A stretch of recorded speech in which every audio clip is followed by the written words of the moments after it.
मैं शपथ लेता हूँ कि विद्यार्थी मेरा धर्म है, मानवता की सेवा करना मेरा परम लक्ष्य है, राष्ट्र की उन्नति में मैं सदा तत्पर रहूँगा।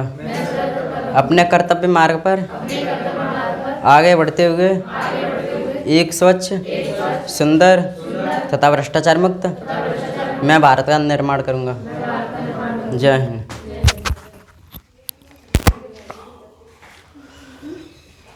सल्तनत काल हम लोग पढ़ रहे थे। सल्तनत काल जो कि कहाँ से कहाँ तक उसका कार्यकाल है, 1206 से लेकर के 1526 तक। तुरंत दिमाग में आ जाना चाहिए, 1206 से लेकर के 1526 तक कौन सा काल रहा? सल्तनत काल। ठीक है, तो सल्तनत काल में हम लोगों ने 5 वंश देखे, मतलब हैं, जिसमें हम लोगों ने 3 वंश का अध्ययन कर लिए। कौन कौन सा? गुलाम वंश, खिलजी वंश, तुगलक वंश। अब 2 वंश रह गए हैं, कौन कौन से? सैयद वंश और लोदी वंश। सैयद वंश से ज़्यादा परीक्षा में कभी प्रश्न आते नहीं हैं, इसलिए ज़्यादा महत्वपूर्ण नहीं है। और ये सैयद वंश जो है दूसरा सबसे छोटा कार्यकाल वाला वंश था। सबसे छोटा कार्यकाल किसका था? खिलजी वंश का। और सबसे बड़ा तुगलक वंश का। खिलजी वंश के बाद दूसरे नंबर पे छोटे में कौन है? सैयद वंश है। ठीक है, तो ये सीरियल थोड़ा याद रखना, क्योंकि इसका कार्यकाल चलता है 1414 से लेकर के 1451 तक। ठीक है, ये सैयद वंश का कार्यकाल। और 1451 से लेकर के अंत तक 1526 तक लोदी वंश चलता है। ठीक, तो इस तरीके से 1414 से लेकर 1451 तक जो है सैयद वंश रहा। इसमें 4 शासक आते हैं। एक तो है खिज़्र खां, दूसरा है मुबारक शाह, तीसरा मोहम्मद शाह और चौथा है अलाउद्दीन आलम शाह। तो ये 4 शासक आते हैं। इसके ज़्यादा महत्वपूर्ण नहीं है, इनसे प्रश्न बहुत कम बनते हैं। लेकिन यहाँ पर देखते हैं खिज़्र खां। खिज़्र खां ने सैयद वंश की क्या की थी? स्थापना की थी। खिज़्र खां ने सैयद वंश की स्थापना की थी। ठीक है, अब ये स्थापना कैसे की थी? एक कहानी मैंने बताया था कि खिज़्र खां 1398 ईस्वी में कौन सा आक्रांता आया था भारत में? तैमूर लंक आया था ना। 1398 में तैमूर लंक भारत आया था। और उसमें कौन गद्दी पर बैठा था दिल्ली में? नासिरुद्दीन महमूद शाह, नासिरुद्दीन महमूद तुगलक बैठा था। कौन बैठा था? नासिरुद्दीन महमूद तुगलक के समय में। ये प्रश्न आता है, भूल जाते हो। तैमूर लंक का आक्रमण भारत में किस दिल्ली सल्तनत के कार्यकाल में हुआ था? कौन शासन था? किसका शासक था? तो नासिरुद्दीन महमूद शाह का शासन था। तो उस समय 1398 ईस्वी में तैमूर लंक भारत आता है और सहायता कौन करता है? खिज़्र खां। खिज़्र खां उस समय दीपालपुर का क्या था? सूबेदार था। देखो, ये दीपालपुर पंजाब वाला क्षेत्र जो है, यहाँ के जो भी सूबेदार रहे हैं बड़े ही बागी रहे हैं, हमेशा से बागी रहे हैं। मैंने इतिहास में देखा है। जो ये वाला क्षेत्र था, यहाँ पर सूबेदार कौन था? खिज़्र खां था। और आक्रमणकारी उत्तर पश्चिम सीमा से ही आते थे भारत में, इधर ही से प्रवेश करते थे। तो ये नज़दीक पड़ता था, ये वाला दीपालपुर वाला क्षेत्र यहाँ नज़दीक पड़ता था। तो यहाँ का सूबेदार कौन था? खिज़्र खां था। और खिज़्र खां ने 1398 ईस्वी के तैमूर लंक के आक्रमण में उसकी सहायता की थी, तैमूर लंक की।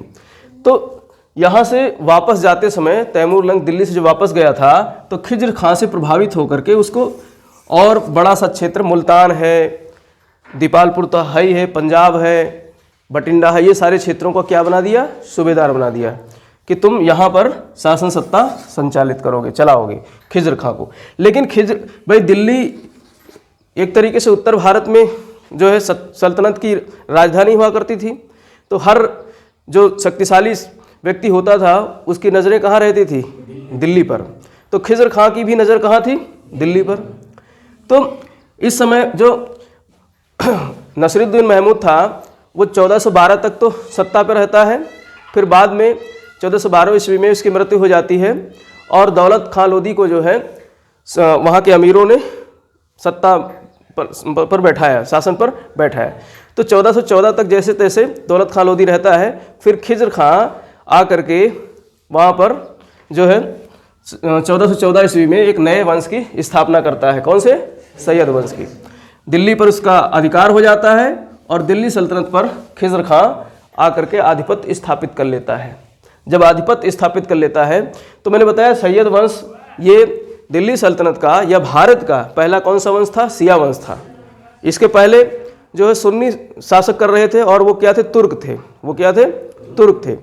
तो ये भी जो है शिया वंश था। ये पहला और आखिरी वंश था जो शिया वंश था। इसके बाद में भारत में कोई शिया शासक नहीं बने हैं। ठीक, तो प्रश्न आएगा कि भारत में एकमात्र शिया वंश कौन था?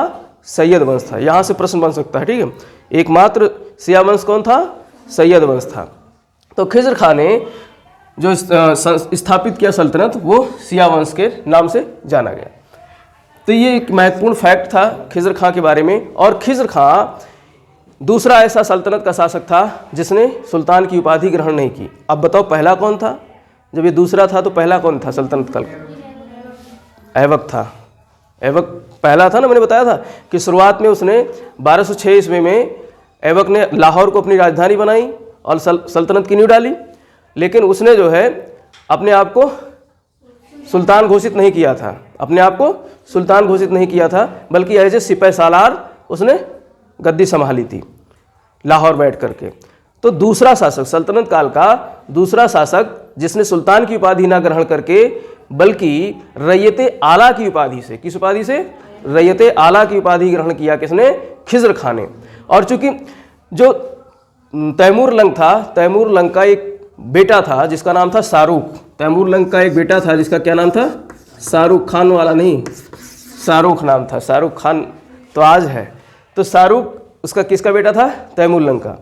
और वो जो है यहाँ बैठा हुआ था अफगानिस्तान वाले क्षेत्र में जहाँ शासन सत्ता संभाल रहा था, समरकंद में। कहाँ पर? समरकंद में। समरकंद से ही आया था तैमूर लंग। ठीक, तो समरकंद में शाहरुख शासन सत्ता संभाल रहा था। तो खिज़र खां ने शाहरुख को ही अपना मतलब एक तरीके से शासक मारा और उसके प्रतिनिधि के रूप में दिल्ली सल्तनत पर सत्ता स्थापित की कि हम स्वयं सुल्तान नहीं है बल्कि हमारे सुल्तान कौन है? शाहरुख भैया हैं। ठीक, और हम जो है रैयते आला के नाम से यानी उपाधि रैयते आला की ग्रहण की और शाहरुख को अपना जो है सब कुछ माना और उसके नाम से जो है संचालन किया दिल्ली सल्तनत की सत्ता को। यही हाल ऐबक के समय में देखा। ऐबक ने भी जो है एक तरीके से जो है अपने इस मतलब जो उसका किसका दास था ऐबक? गौरी का। तो गौरी के वंशज को उसने अपना जो है एक तरीके से मतलब उसको अपना गॉड माना। एक तरीके से कह सकते हो कि उसी के अंडर में, गौरी के वंशज के अंडर में, गौरी तो उसकी तो मृत्यु हो चुकी थी, लेकिन गौरी के वंशज को ही जो है अपना उसने मतलब उसका प्रतिनिधि के रूप में, सिपह सालार के रूप में शासन सत्ता संभाली थी। और दूसरा शासक खिज़र खां था जो शाहरुख के प्रतिनिधि के रूप में सत्ता स्थापित करता है दिल्ली पर। तो ये याद रखना, यहाँ से प्रश्न आते हैं इसलिए बता रहा हूँ। और देखो आज का जो शाहरुख खान है ये तैमूर का बेटा था शाहरुख। आज शाहरुख खान ने अपने बेटे का नाम क्या रखा है? तैमूर रखा है। हाँ, उसके एक बेटे का नाम तैमूर है शाहरुख खान के। नेट पे सर्च करना। तो उल्टा हो गया, बाप बेटा बन गया और बेटा अब बाप बन गया, उल्टा हो गया। तो इस तरीके से जो है इसने खिज़र खां की ये कहानी थी। और उसके बाद में 1421 ईस्वी में उसका पुत्र खिज़र खां का मुबारक शाह जो है सल्तनत पर काबिज होता है। सल्तनत पर काबिज होता है, लेकिन ये सब जो है बहुत ज़्यादा मजबूत शासक नहीं सिद्ध हुए। मुबारक शाह ने एक मुबारकाबाद नगर की स्थापना की। तो याद रखना है आपको, मुबारक शाह ने मुबारकाबाद नामक एक नगर की स्थापना की। किसने? मुबारक शाह ने। और जो बहलोल लोदी था, बहलोल लोदी इसके समय में वजीर था। बहलोल लोदी इसके समय में, मुबारक शाह के समय में वजीर था। वही जो है बहलोल लोदी ही शासन सत्ता पर प्रत्यक्ष अप्रत्यक्ष रूप से सत्ता को संचालित करता था। तो मुबारक शाह ने जो है मुबारकाबाद नगर की स्थापना की। इसके बाद में इसका पुत्र आता है मोहम्मद शाह जो 1434 से 1445 तक सत्ता पर काबिज होता है। इसके समय में इसने जो है क्या किया था, और इसने बहलोल लोदी को अपना पुत्र माना। बहलोल लोदी जो कि वजीर था, सल्तनत का वजीर था, उसको क्या माना? अपना पुत्र माना। किसने? मोहम्मद शाह ने। मोहम्मद शाह ने बहलोल लोदी को अपना पुत्र माना। उसे खाने खाना की उपाधि दी। एक उपाधि रहती थी खान ए खाना, खान ए खाना की उपाधि किसने किसको दी? तो मोहम्मद शाह ने बहलोल लोदी को किसकी उपाधि दी? खाने खाना की उपाधि दी और इसे अपना पुत्र माना, इसे अपना पुत्र माना। अभी आप मुगल काल जब हम लोग पढ़ेंगे तो वहाँ पर देखेंगे खाने खाना की उपाधियाँ जो है किस किस को दी जाती है। तो इस तरीके से खाने खाना की उपाधि प्राप्त करने वाला पहला जो है व्यक्ति था सल्तनत का बहलोल लोदी, जिसको किसने प्रदान किया? मोहम्मद शाह ने प्रदान किया। अच्छा, उलूग खां की उपाधि किसने किसको दी थी? बलबन की उपाधि क्या थी? हाँ, नसीरुद्दीन मोहम्मद ने बलबन को दी थी। और नसीरुद्दीन मोहम्मद बलबन का क्या था? दामाद था, दामाद था ना, उलूग खां। तो ये उपाधि भी पूछा जा सकता है कि बलबन की उपाधि क्या थी? उलूग खां की। उल्लू नहीं, उलूग नहीं, उलूग नहीं, उलूग गा है, उलूग खान की। तो इस तरीके से जो है इसके समय की ये घटना थी। और आखिरी शासक जो है अलाउद्दीन आलम शाह, इसका पुत्र अलाउद्दीन आलम शाह 1445 ईस्वी में सत्ता पर काबिज होता है। दिल्ली सल्तनत के सत्ता पर बैठता है कौन? अलाउद्दीन आलम शाह, जो कि लास्ट तक 1451 तक सत्ता पर रहता है। इसके समय में भी सत्ता सिमट करके वही दिल्ली से पालमपुर तक थी, दिल्ली से पालम तक आ गई थी। इसके पहले नसीरुद्दीन महमूद शाह के लिए कहा गया था कि दिल्ली की सत्ता जो है सल्तनत का विस्तार कहाँ तक है? दिल्ली से पालम तक है। तो इसके बाद दूसरा शासक जो हुआ अलाउद्दीन आलम शाह, इसके समय में भी कहा गया दिल्ली सल्तनत का जो विस्तार है दिल्ली से लेकर के पालम तक है। और आज पालम कहाँ है? दिल्ली में ही पालमपुर जो है। तो इस तरीके से इसका विस्तार बहुत संकुचित हो गया था, क्योंकि अब सत्ता जो है बट गई थी। इधर जौनपुर जो है स्वतंत्र था ही, जौनपुर शासन इधर स्वतंत्र हो गया था। पहले दिल्ली का विस्तार इस तरीके से था, जौनपुर अलग हो गया अपना जो है पूर्व क्षेत्र में, ये जौनपुर अलग हो गया था। तो इस तरीके से दिल्ली बहुत छोटे क्षेत्र में सिमट करके रह गई थी। और ये जो है 1402 साल तक तो दिल्ली पर रहा। 1447 ईस्वी में ये संन्यास ग्रहण कर लिया। संन्यास मतलब दिल्ली सल्तनत को जो है अपने बीवी के भाइयों में दे दिया, बीवी के भाइयों यानी सालों को अपने दे दिया दिल्ली सल्तनत। कहा तुम लोग दिल्ली बैठो, मैं तो बदायूं जा रहा हूँ। बदायूं पहले ये क्या था? राज्यपाल था। तो बदायूं चला जाता है, वहाँ पर जा करके कहता मेरा तो बदायूं में ही मन लगता है, मैं बदायूं में ही जो है अपना एज ए शासक रहूँगा और तुम दोनों अपना दिल्ली सल्तनत को संभालो। किसको? अपने सालों को दे देता है। अब साले इधर वो तो चला गया, साले जो है क्या करते हैं? आपस में भिड़ जाते हैं, कहते हैं नहीं दिल्ली सल्तनत में मेरा कब्जा होगा।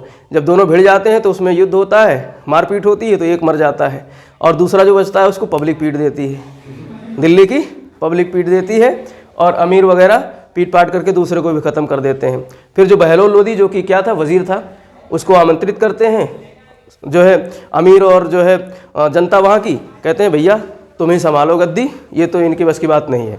तो बहलोल लोदी जो है आकर के फिर लोदी वंश की क्या करता है? स्थापना करता है 1451 ईस्वी में। तो 1451 ईस्वी में लोदी वंश की स्थापना होती है, जो कि भारत का पहला अफगान राज्य था। पहला अफगान, देखो सिया वंश तो एक ही रहा है, लेकिन अफगान ये प्रथम अफगान राज्य था। इसके बाद में शेरशाह सूरी ने भी एक राज्य स्थापित किया था हुमायूं को पटक करके। तो शेरशाह सूरी भी अफगानी था, उसने भी अफगान राज्य की स्थापना की थी। ठीक, तो इस तरीके से जो है बहलोल लोदी ने प्रथम अफगान जो है राज्य की स्थापना की दिल्ली सल्तनत में। तो प्रश्न यहाँ से आता है, प्रथम अफगान राज्य की स्थापना करने वाला कौन था? बहलोल लोदी। तो बहलोल लोदी के महत्वपूर्ण घटनाक्रमों में एक तो ये था, और दूसरा बहलोल लोदी जो है 1451 से लेकर 1489 तक शासन सत्ता पर रहा। लगभग कितने साल? 38 वर्ष तक, लगभग 38 वर्ष तक सत्ता पर रहा। तो ये सल्तनत का सबसे लंबे समय तक शासन संचालित करने वाला व्यक्ति था। कौन? बहलोल लोदी। तो यहाँ से एक प्रश्न आता है कि दिल्ली सल्तनत पर सबसे लंबे समय तक राजा या सुल्तान कौन रहा? बहलोल लोदी रहा। तो ये याद रखना, ये फैक्ट है। क्योंकि देखो जो बलबन था, बलबन भी जो है उसका प्रत्यक्ष और अप्रत्यक्ष दोनों मिला दो, अपने दामाद नसीरुद्दीन और जो है स्वयं का, तब 40-42 साल पूरा होता है, लेकिन स्वतंत्र रूप से वो 20 वर्ष ही रहा है। तो सबसे अधिक जो है लंबे समय तक कौन रहा? बहलोल लोदी रहा, लगभग 38 वर्ष तक। तो ये सन ना भी याद रहे, लेकिन आपको वर्ष तो याद रखना है। वर्ष भी ना याद रहे तो इसका नाम याद रखना है कि दिल्ली सल्तनत पर सबसे लंबे समय तक राजा कौन रहा? बहलोल लोदी। और जौनपुर था, जौनपुर नसीरुद्दीन के समय में स्वतंत्र हो गया था। जौनपुर की स्थापना किसने की थी? FST ने की थी, फिरोज शाह तुगलक ने की थी। नए नए नगरों का लगभग 300 स्मार्ट शहर बनाया था। मोदी जी हमारे पढ़ के आए ना, उन्हीं को पढ़ के आए तो आज 100 स्मार्ट सिटी बनाए, और 300 स्मार्ट शहर बनाने वाला था किसने? FST, फिरोज शाह तुगलक ने, जिसमें 4-5 महत्वपूर्ण थे, जिसमें फिरोजाबाद, फतेहाबाद, हिसार और जौनपुर अपने बड़े भाई जौना खां के नाम से बसाया था। जौना खां जो उसका चचेरा भाई था। जौना खां ने किसके नाम से सत्ता स्थापित की थी? मोहम्मद बिन तुगलक के नाम से। मोहम्मद बिन तुगलक ही तो था जौना खां। तो जौना खां के नाम से ही उसकी जो है स्मृति में एक शहर की स्थापना करता है कौन? फिरोज शाह तुगलक, जौनपुर। और वो जौनपुर बाद में नसीरुद्दीन महमूद के साथ समय में क्या हो जाता है? स्वतंत्र हो जाता है। और स्वतंत्र हो जाता है, लेकिन बहलोल लोदी जो है यहाँ पर जौनपुर पर आक्रमण करके और जौनपुर को अपने दिल्ली सल्तनत में पुनः मिला लेता है। कौन? बहलोल लोदी। जब ये मिला लेता है तो खुशी में जो है इसने एक सिक्का जारी किया, बहलोली सिक्का। कौन सा सिक्का? बहलोली सिक्का, जो कि चांदी का था। तो प्रश्न यहाँ से आएगा कि बहलोली सिक्का किसने जारी किया? बहलोल लोदी ने। किसने जारी किया? बहलोल लोदी ने। और किसका था वो? तांबे का, कांसे का, चांदी का, सोने का? किसका था? चांदी का। और बहलोल लोदी ने जो सिक्का जारी किया था, ये किस विजय में जारी किया था? किस विजय के उपलक्ष्य में? जौनपुर विजय के उपलक्ष्य में। और ये सिक्का कब तक चलता रहा? अकबर काल के समय तक चलता रहा। अकबर ने इस सिक्के को बाद में आकर के बंद कराया था। यानी जो है मुगल काल तक, जो है मुगल काल के अकबर के समय तक बहलोली सिक्का चलता रहा, चांदी का ये। अच्छा, कौन सा शासक था जिसने सांकेतिक मुद्रा जारी किया था?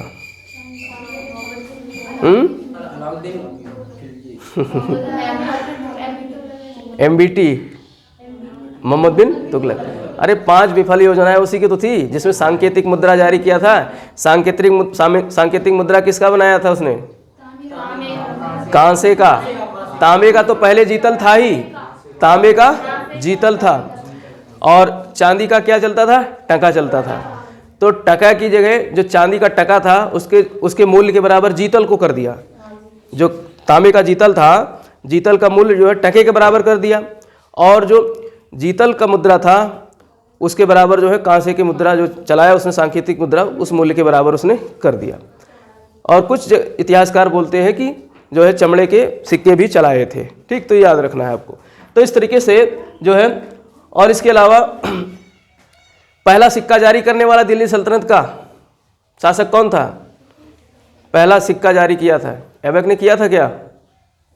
इल्तुतमिश ने किया था? पहला सिक्का इल्तुतमिश ने जारी किया था। सब पीछे का भूलते जा रहे हो। दिल्ली सल्तनत का वो शासक जिसने पहले सिक्के चलवाए अपने नाम के और खुतबे पढ़वाए। याद आया ना? खुतबे पढ़वाए, मैंने कहा था सिक्के चलवाए और खुतबे पढ़वाए। जीतल और टंका उसी ने पहले, सबसे पहले चलवाए थे। किसने? इल्तुतमिश ने। ठीक, जो अभी तक चलता आ रहा है, ये आगे तक चलता रहेगा। तो वो सब जो मेन चीज़ है क्यों भूल जाते हो? तो इस तरीके से बहलोल लोदी के समय की ये घटनाएं थी। कौन कौन सी? एक तो इसने जो है जौनपुर को जीत करके बहलोली सिक्का संचालित किया। ठीक, और दूसरा क्या था इसका? सबसे पहला अफगान शासक भी था और सबसे लंबे समय तक शासन किया। ये नहीं भूलना है, दिल्ली सल्तनत में सबसे लंबे समय तक राज्य किया किसने? बहलोल लोदी ने। इसके बाद में ये बहलोल ही था, मतलब इसके बाद में आता है बहलोल के बाद में उसका बेटा आता है सिकंदर लोदी, जो 1489 से 1517 तक सत्ता पर बैठता है। ये जो है लोदी वंश का ठीक ठाक शासक था। ठीक ठाक मतलब सबसे महान शासक कह सकते हो। लोदी वंश का कौन था? सिकंदर लोदी था। सिकंदर लोदी। ठीक है, तो याद रखना है। सिकंदर लोदी के समय की कुछ घटनाएं हुई हैं, उनको देखो मैं बताता हूँ। सिकंदर लोदी तो दिल्ली सल्तनत में था। 1498 ईस्वी में इसके समय में भारत आने वाला एक यात्री था। 1498 ईस्वी में पुर्तगाली यात्री, क्या नाम था उसका? Vasco da Gama. वास्को डिगामा पुर्तगाल से आता है ना, समुद्र के रास्ते। पुर्तगाल इधर था, इसे यहाँ से समुद्र के रास्ते कहाँ आता है? केरल के कालीकट पहुँचता है, केरल के कालीकट पहुँचता है। 17 मई, तारीख याद रखो, 17 मई 1498 ईस्वी। कुछ किताबों में 20 मई मिलता है, ठीक है, तो दोनों डेट याद रखो, 20 मई और 17 मई 1498 ईस्वी में कालीकट के वो केरल के कालीकट तट पर पहुंचता है। कौन? पुर्तगाल का नाविक वास्को डी गामा। और उस समय दिल्ली सल्तनत, प्रश्न इसे घुमाकर पूछ सकता है, ठीक है, इसलिए मेरे दिमाग में आया तो मैं बता दे रहा हूँ, नोट्स में आपको नहीं मिलेगा, उसमें भूल गया था लिखना। कार्यकाल इसका 1489 से 1517 है और आता कब है ये? 1498 ईस्वी। तो प्रश्न बनाने वाले ऐसे भी बना सकते हैं कि वास्को डी गामा जब भारत आया था समुद्र के रास्ते, तो उस समय दिल्ली सल्तनत पर किसका शासन था? किसका शासन था? सिकंदर लोदी। ऑप्शन दे देगा, बहलोल लोदी, सिकंदर लोदी, इब्राहिम लोदी, या फिर इधर से कोई खसूट का नाम दे देगा, ठीक है। कहेगा किसका शासन था उस समय? सिकंदर लोदी। अब वो इस तरीके से दे दिया, बहलोल लोदी, सिकंदर लोदी, इब्राहिम लोदी, और इधर से आराम शाह का नाम दे दिया, आलम शाह का, सॉरी आलम शाह का। तो आपको लगेगा लोदी तो सब एक जैसे ही, आलम शाह आला घट्टी किसी को लगाओ, खट से लगा दोगे। तो आपको याद रखना है कि सिकंदर लोदी का कार्यकाल जो था, उस कार्यकाल में 1498 ईस्वी में वास्को डी गामा, जो पुर्तगाल का एक व्यापारी भी था, नाविक था, वो सिर्फ व्यापार करने के मकसद से इंडिया आता है और समुद्र के रास्ते उसने भारत की खोज की थी। लोग कहते हैं भारत की खोज किसने की?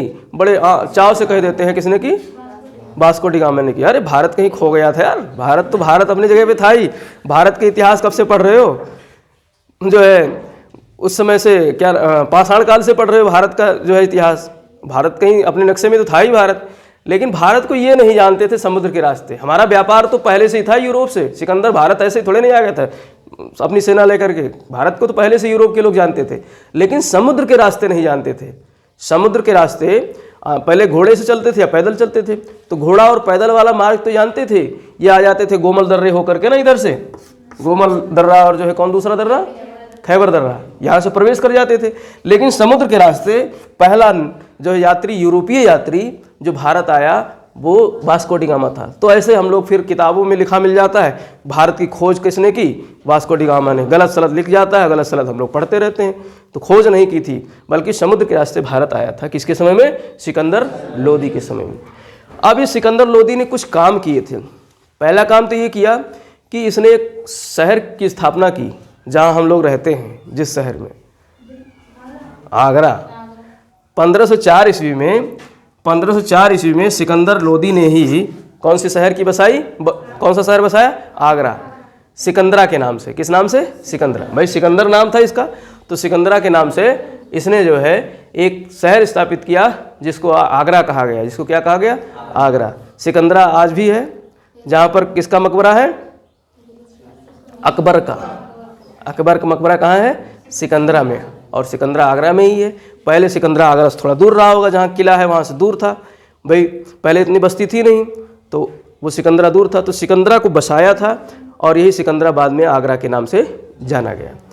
और इसने जो है 1506 ईस्वी में आगरा को ही अपनी राजधानी बनाया। 1506 ईस्वी में सिकंदर लोदी ने आगरा को क्या बनाया? अपनी राजधानी बनाया। क्यों बनाया?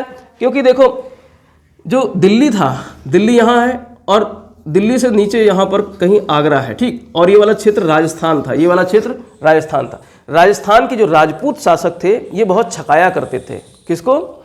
दिल्ली सल्तनत के शासकों को। ये अपना जो है सेना फेना ले करके, तलवार भाला ले करके चल देते थे, दिल्ली पे आक्रमण कर देते थे आए दिनों। तो इसने कहा कि आगरा से नज़दीक रहेगा, दिल्ली पे दिल्ली से थोड़ा दूर राजस्थान पड़ जाता है। अगर आगरा में रहेंगे तो आगरा से राजस्थान नज़दीक रहेगा, तो अगर कोई भी राजपूत शासक हमारी तरफ बढ़ने की कोशिश करता है तो उसको वहीं परास्त कर देंगे। तो इसलिए इसने अपनी राजधानी कहाँ स्थानांतरित कर ली? आगरा। तो सल्तनत काल में हमने देखा 4 जगह राजधानी स्थापित हुई। याद रखना 4 जगह। कहाँ कहाँ? पहला तो लाहौर, दूसरा दिल्ली, तीसरा देवगिरी या दौलताबाद। 2 नाम हैं उसके। देवगिरी का ही नया नाम क्या था? दौलताबाद। तो दौलताबाद। और चौथा अब कहाँ आ गया? आगरा। ठीक है। तो इस तरीके से हमारा जो जिला है आगरा, ये भी राजधानी हुआ करती थी और बहुत मुगल के समय में बहुत लंबे समय तक आगरा राजधानी रही, भारत की कैपिटल रही है। तो इस तरीके से आगरा को राजधानी स्थापित करने वाला कौन था? सिकंदर लोदी। अब इनके चारों के नाम याद होने चाहिए, कौन किस ने कहाँ राजधानी स्थापित की। तो ऐबक ने लाहौर में स्थापित की।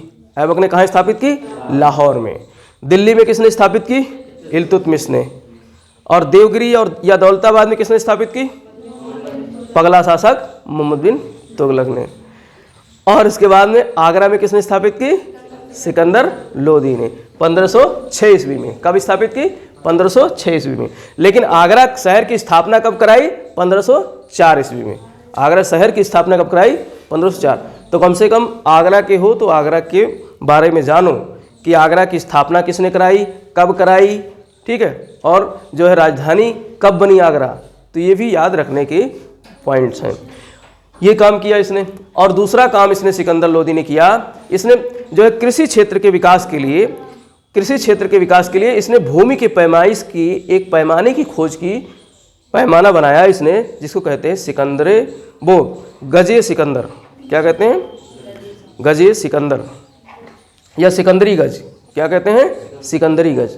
तो सिकंदरी गज पैमाने की स्थापना किसने की? सिकंदर लोदी ने। एक जो है गजी सिकंदर, एक गजी सिकंदर बराबर 30 इंच होता है। कितना होता है? एक गजी सिकंदर बराबर 30 इंच के बराबर होता है, ठीक है। तो इसका इजाद किसने किया?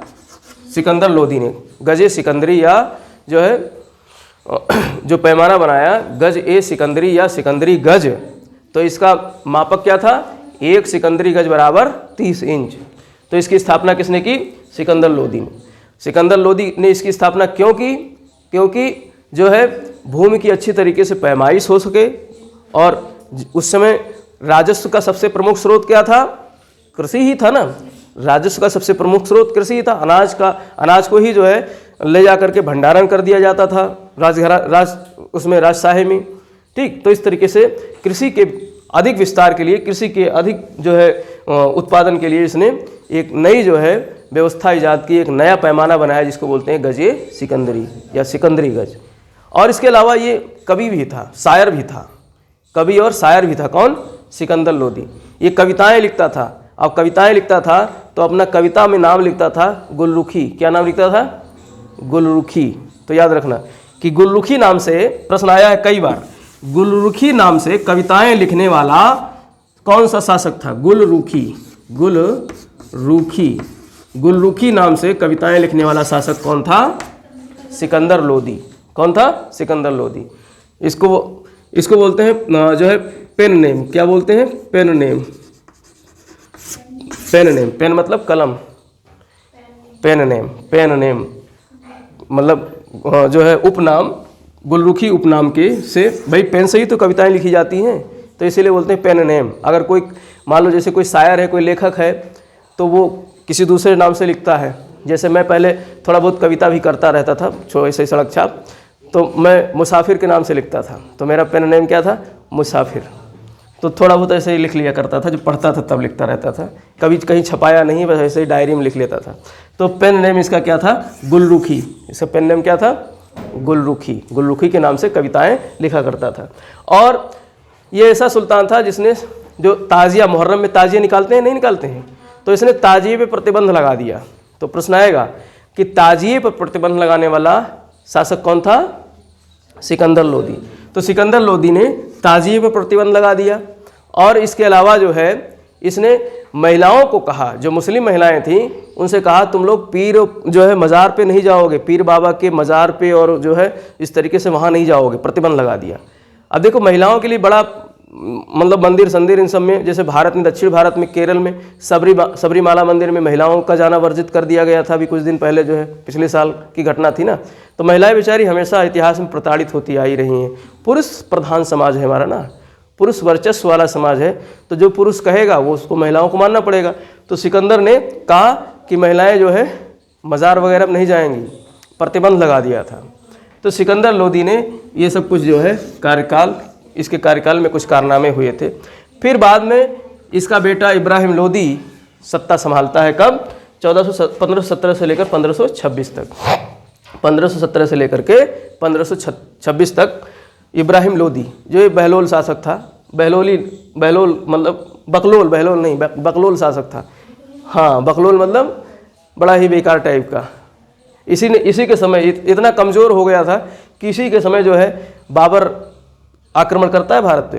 देखो ये इससे सारे जनता भी रुष्ट थी, अमीर भी रुष्ट था, इसके परिवार के लोग सब रुष्ट थे बहलोल लोदी से, वो इब्राहिम लोदी से सभी रुष्ट थे, क्योंकि ये जो है बड़ा अजीब टाइप का शासक सिद्ध हुआ। तो इसके जो चाचा थे, चाचा भी इससे नाराज़ थे। आलम खां नाम था चाचा का, आलम खां लोदी।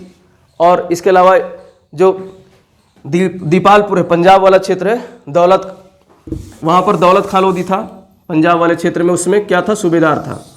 मैंने बताया ना, पंजाब वाले क्षेत्र में जो सूबेदार होते थे वो बड़े बगावती होते थे। तो यहाँ पर सूबेदार था दौलत खां लोदी। कौन था? दौलत खां लोदी। और दिल्ली का सूबेदार था उस समय इसका चाचा आलम खां लोदी। ठीक है, चाचा। और मेवाड़ में एक शासक था राणा सांगा। मेवाड़ में एक शासक था कौन? राणा सांगा, जिसका ओरिजिनल नाम था संग्राम सिंह। क्या नाम था? संग्राम सिंह। तो राणा सांगा हमेशा जो है दिल्ली की तरफ जो है अपना सेना लेकर कूच कर देता था। तो इब्राहिम लोदी एक कमज़ोर शासक सिद्ध हुआ। इब्राहिम लोदी ने सोचा कि राणा सांगा को हरा दें, चलें जो है। और ये हराने के लिए राणा सांगा से आता है तो खतौली में युद्ध हो जाता है। एक स्थान था यहीं पर, क्या? खतौली में युद्ध होता है। तो प्रश्न आएगा, खतौली का युद्ध किसके किसके बीच में होता है? 1518 ईस्वी में एक युद्ध होता है खतौली का युद्ध। 1518 ईस्वी में एक युद्ध होता है, कौन सा? खतौली का युद्ध, राणा सांगा और इब्राहिम लोदी के बीच। 1518 ईस्वी में खतौली नामक स्थान पर एक युद्ध होता है राणा सांगा और इब्राहिम लोदी के बीच, जिसमें इब्राहिम लोदी जो है हार जाता है। खतौली के युद्ध में इब्राहिम लोदी की क्या हो जाती है? हार हो जाती है। तो पहला युद्ध ये रहा राणा सांगा के साथ में 1518 ईस्वी में। इसके बाद में जो है इब्राहिम लोदी से सभी नाराज रहते हैं। तो तीन लोगों का इसमें जो है हाथ रहता है, किसको? जो है काबुल से बाबर को भारत में बुलाने का। काबुल में उस समय बाबर हुआ करता था, और काबुल वाले क्षेत्र में जो है बाबर वैसे भारत नहीं आया, क्योंकि इस क्षेत्र में देखो यहाँ से भगाया गया था बाबर जो है यहाँ संघर्ष कर रहा था सत्ता के लिए। तो ये कमज़ोर सिद्ध हुआ, तो ये भाग करके भारत आता है और सिंध वाले क्षेत्र में यहाँ पर 1517 से ही आक्रमण करना शुरू कर देता है। नहीं, 1519 से ही सिंध वाले क्षेत्र में आक्रमण करता है, जहाँ गोला बारूद इस्तेमाल करता है सिंध वाले क्षेत्र में। तो भारत में गोला बारूद का इस्तेमाल करने वाला पहला शासक कौन था? बाबर था। सिंध के क्षेत्र में उसने सबसे पहले बारूद का इस्तेमाल किया था। लेकिन भारत में पानीपत का प्रथम युद्ध था जिसमें उसने व्यवस्थित तरीके से गोला बारूद इस्तेमाल किया था। तो कभी कभी प्रश्न आ जाता है भारत, तो उसमें सिंध नहीं दिया रहेगा, उसमें क्या दिया रहेगा? पानीपत का पहला युद्ध। तो पानीपत के पहले युद्ध में बाबर ने जो है गोला बारूद इस्तेमाल किया था।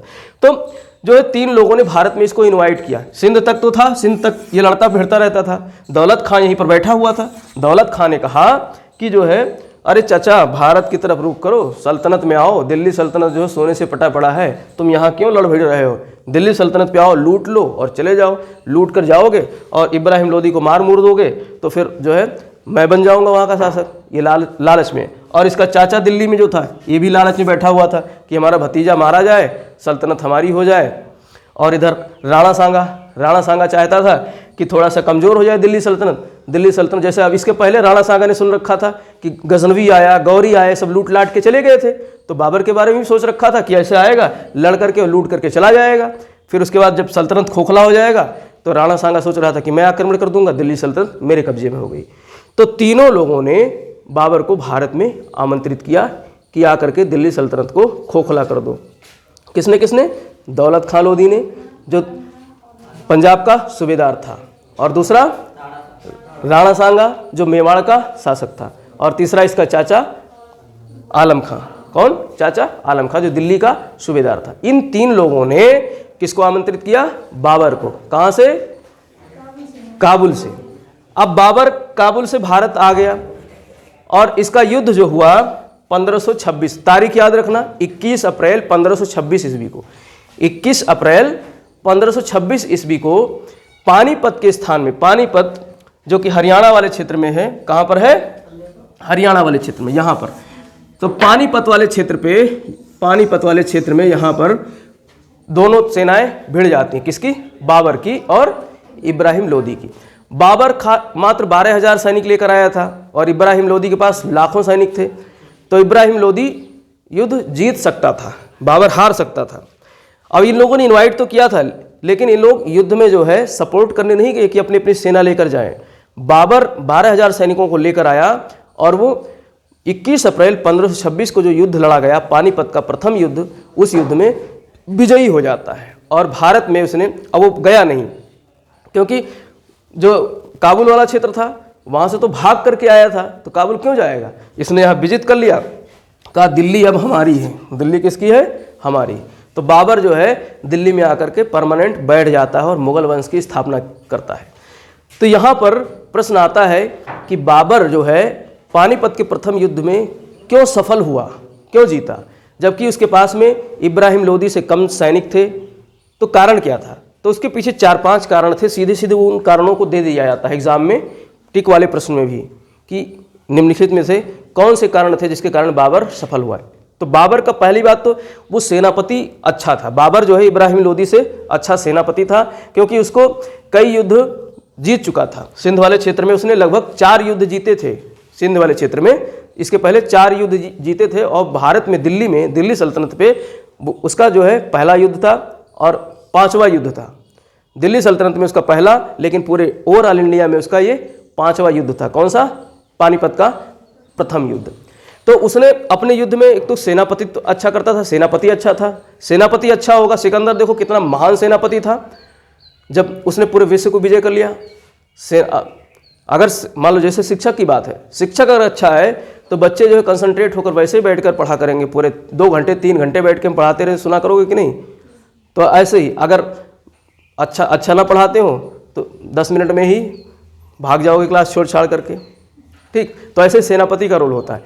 सेनापति अगर अच्छा है तो उसके जो सैनिक हैं वो अगर कम भी हैं, संख्या में कम भी हैं, हथियार भी ज़्यादा नहीं है, कम भी हैं, तो भी पूरे जोश से लड़ेंगे। सिकंदर के साथ यही था। उसके जो सैनिक थे 24 घंटे तक लड़ सकते थे युद्ध बिना खाना पीना खाए, क्योंकि इतना सेनापतित्व इतना ज़बरदस्त था उसका कि वो पहाड़ी पर खड़ा होकर घोड़े से ओजस्वी भाषण देता था अपने सैनिकों के बीच में। और सेना जो थकी हारी होती थी वो जिंदा हो जाती थी फिर से दोबारा लड़ने के लिए। ज़बरदस्त इसके अंदर जो है लीडरशिप की पावर थी।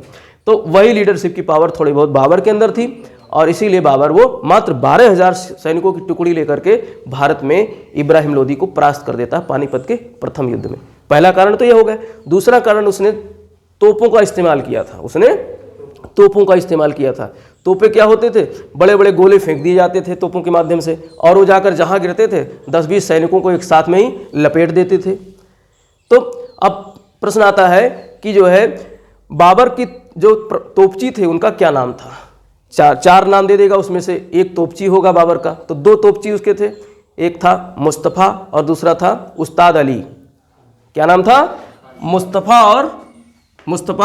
और उस्ताद अली। मुस्तफ़ा खां और उस्ताद अली जो है ये किसके तोपची थे? बाबर के, जो तोप चलाते थे। क्या चलाते थे? तोप चलाते थे। तो प्रश्न आ जाएगा इन दोनों के नाम में से जो है कोई अलग से नाम दे देगा, एक नाम जो है फिर उसमें से कहेगा, या जो है 4 में से एक नाम इसका दे देगा मुस्तफ़ा और उस्ताद अली का, कहेगा बाबर का तोपची कौन था इसमें से? तो आपको याद रखना है मुस्तफ़ा और उस्ताद अली। तो इसके तोपची ये थे। और इसके अलावा इसने एक युद्ध पद्धति ईजाद की थी, तुलुगमा युद्ध पद्धति। कौन सा युद्ध पद्धति? तुलुगमा। तो ये शब्द याद रखना है। इसने युद्ध लड़ते समय तुलुगमा पद्धति का जो है इस्तेमाल किया था। अब ये है क्या, भला क्या है, इसको समझ लो। देखो, जो पानीपत है, पानीपत के इस तरफ तो एक नदी थी जिसका नाम था यमुना। कौन सी नदी? यमुना नदी है। और इधर इसने खाई खुदवा दी। इधर इसने क्या खुदवा दी? खंदक खुदवा दी, खाई खुदवा दी, ट्रेंच बना दिया अपने सैनिकों की सहायता से। अब खाई खुदवा दी, फिर इस खाई में जो है पेड़ पौधे ऐसे ही दबा दिए। और इधर से जो है इसने जो है ललकारा किसको?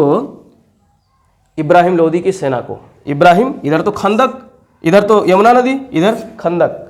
और इब्राहिम लोदी के सैनिकों को इस तरफ से जो है घेरना शुरू किया इस तरीके से, जैसे एक मंदिर जो है बनाते हैं इस तरीके से, कौन सा मुख होता है इसको क्या बोलते हैं, सुरसा मुख टाइप का, ऐसे आगे से ये जो है, या उसमें कौन सी एक मूवी आई थी जिसमें देखा होगा सांप की तरीके से ऐसे जाते हैं सैनिक और निकलते चले जाते हैं, हाँ रुद्रमा देवी भी ना, तो वो तुलगमा पद्धति है युद्ध की। कौन सी पद्धति है? तुलगमा पद्धति। अब उस पद्धति से, तुलगमा पद्धति से इसने जो है इसके लाखों सैनिकों को घेर लिया। वैसे युद्ध का रूल है सूर्य ढलने से पहले, सूर्य ढलने पर बंद होना और सूर्योदय से युद्ध स्टार्ट होना, लेकिन अब ये तो हमारे हिंदुस्तान की जो है परंपरा थी, प्राचीन समय में ऐसे युद्ध होते थे। उस समय जो है युद्ध के नियमों के खिलाफ युद्ध नहीं होते थे, और ये सब आगे लुटेरे जो है इन्होंने कोई नियम नहीं रखा, रात में ही शुरू हो जाते थे, युद्ध करना शुरू कर दिए। तो बाबर ने जो है रात में ही, भोर होने से पहले ही शुरू कर दिया। इब्राहिम लोदी तो बेचारा जो है हिंदुस्तान का था, वो तो सोचता था कि किरण निकलेगी तब युद्ध करेंगे, और इधर से बाबर ने ही पहले ही तोप चलाना शुरू कर दिया। यहाँ शिविर में जो है सैनिक सोते रह गए और कई गोले जो है शिविर पे गिरे, और जब तक जागे हो गए, हथियार उठाए, भाला बर्छी तलवार, तब तक उसके जो है बहुत सारे सैनिक हताहत हो चुके थे इब्राहिम लोदी के। और एक तो इसने तुलगमा पद्धति जो है इस प्रारंभ की युद्ध की, तो तुलगमा पद्धति से जो है इसने इस युद्ध को जीत लिया। महान सेनानायक था, तुलगमा पद्धति स्टार्ट किया और तोपों का इस्तेमाल किया। तो इस तरीके से इसने जो है कौन सा युद्ध जीत लिया? पानीपत का प्रथम युद्ध। और पानीपत का प्रथम युद्ध जीतना जो है इतिहास में एक नया मोड़ आया, भारतीय इतिहास में एक नया मोड़ आया। दिल्ली सल्तनत अब खत्म हो जाता है, अब दिल्ली पर स्थापित होता है मुगल वंश। कौन सा वंश स्थापित होता है? मुगल वंश। तो यहाँ से जो है मुगल वंश प्रारंभ होगा। बाबर ने जो है मुगल वंश की स्थापना की दिल्ली पर। राणा सांगा तो सोच रहा था कि ये चला जाएगा लूट पीट करके, और गया नहीं। फिर राणा सांगा के लिए ही नासूर बन गया बाबर। बाबर के साथ भी राणा सांगा के युद्ध होते हैं। तो सब हम लोग जब मुगल साम्राज्य पढ़ेंगे तो वहाँ पर चर्चा करेंगे। बंद करो, कुछ प्रश्न पूछूंगा मैं।